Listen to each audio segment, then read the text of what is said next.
Drew Pettit is with us, Director, U.S. Equity Strategy and ETF Analysis and Strategy Research at Citi. Drew, good to have you back on the program. Thank you very much. Just a quick word, Drew, on just the overall thrust and which way it is going. It just would seem like to an outside observer that the U.S. and the Trump and the trade team, because there are so many people who talk out of the U.S. and on these issues, people in power, that they are kind of becoming a little more conciliatory. They're open to a deal, etc. We've not heard China is silent. I mean, I guess biding its time. What is your sense? That's the right way to look at this? Yeah, the tone has definitely changed in the past few weeks. Look, it started with the 90-day pause, and we saw the market reaction there.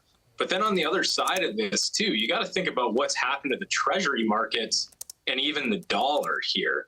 So you were starting to see weakness in the dollar. You were starting to see weakness in treasuries, just higher yields.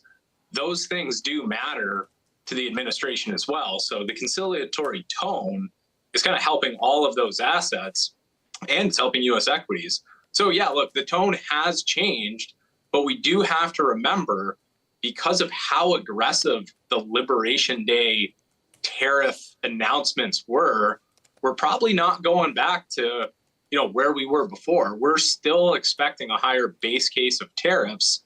And the other agenda for tariffs for the United States is some revenue generation as well. So look, this all kind of feeds into, it's less bad than feared on Liberation Day, but it's still probably going to settle out higher than where, at least where we expected it at the beginning of the year. Drew, and that's the point, right? If you start at 145, there are so many levels lower down that you can declare victory. So if they declare victory, say at 60%, which is the level that has been spoken about before the election, during campaigning, etc., right? The 60% tariffs on China. So if you go from 145 to 60, I mean, that is, it doesn't matter if it's 100 or 145, there's no trade there. But 60 is equally, not equally maybe, but it's still bad, isn't it? Yeah, it's still dense. It's still dense U.S. earnings and companies that source out of China.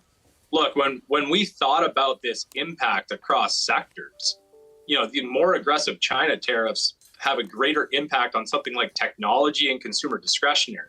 And those are the two sectors that really, from an EPS perspective, are at the most risk of seeing downgrades, at least in the U.S. So yeah, that's back to your point, 60 is still a high level. We are expecting something higher than a 10% baseline sticking around for China, but 145 is really not baked into our updated views post-Liberation Day. Drew, hi. Great to be speaking with you today. And I guess that explains why you folks at Citi have cut the rating on, I think, U.S. equities to neutral, right? Because the EPS tailwinds and the GDP strength, all that, as the note says, will perhaps be fading now. But how severe could it be? I mean, what exactly are you expecting in the U.S. market? And the reason I'm really asking is that I know that India is an overweight for you within the EM basket. But in the past, when there's a big slowdown in the U.S. or the U.S. market really falters, most emerging markets tend to suffer. Could there be a decoupling of sorts this time?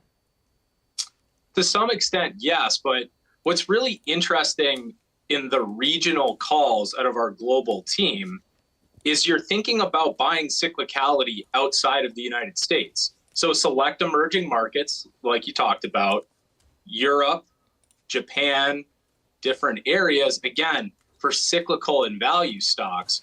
Why we're still neutral in the United States and not moving all the way to an underweight here is there are still very innovative companies that are very well run that are still going to have good earnings growth.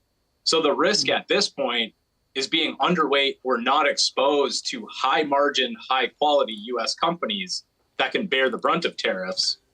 And again, seeing those stocks move like we've seen in the last few days on some conciliatory tone on trade. So yeah, yes, we've downgraded the United States as a team, but we do see the risk of not being exposed to really good secular growth stories still. So it's selective in the United States. That's why it's in neutral.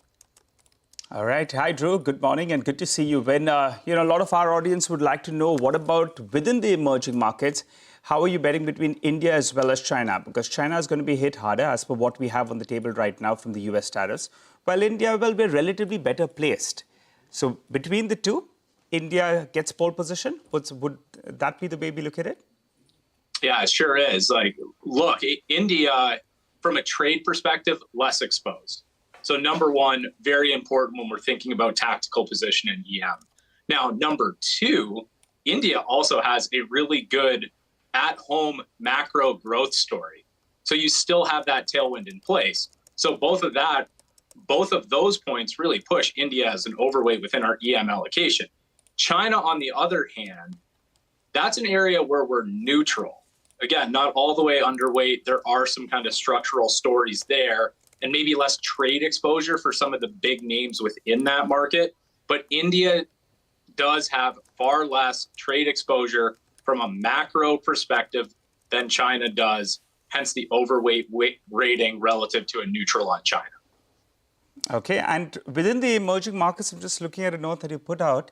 It appears some of the LATAM countries as well as finds preference. I think Chile, is one market that you like. Tell us more about that.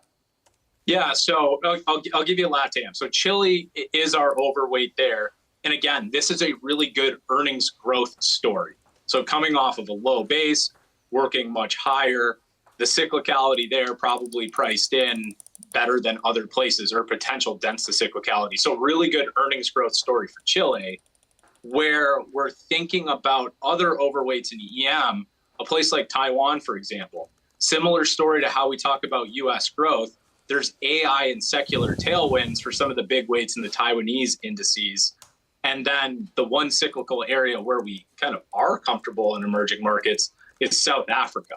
And this is a valuation call on something like South Africa, which has probably priced in, the effect of tariffs very aggressively. So again, outside of India as an overweight, we have Chile for an earnings growth story, Taiwan for the AI tailwinds, and South Africa because it's already priced in a lot of bad news.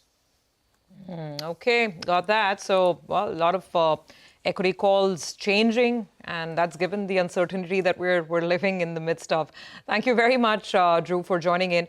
Appreciate you giving us that perspective today. So there you have it. That's the Citi view coming in on lots of calls changing, actually.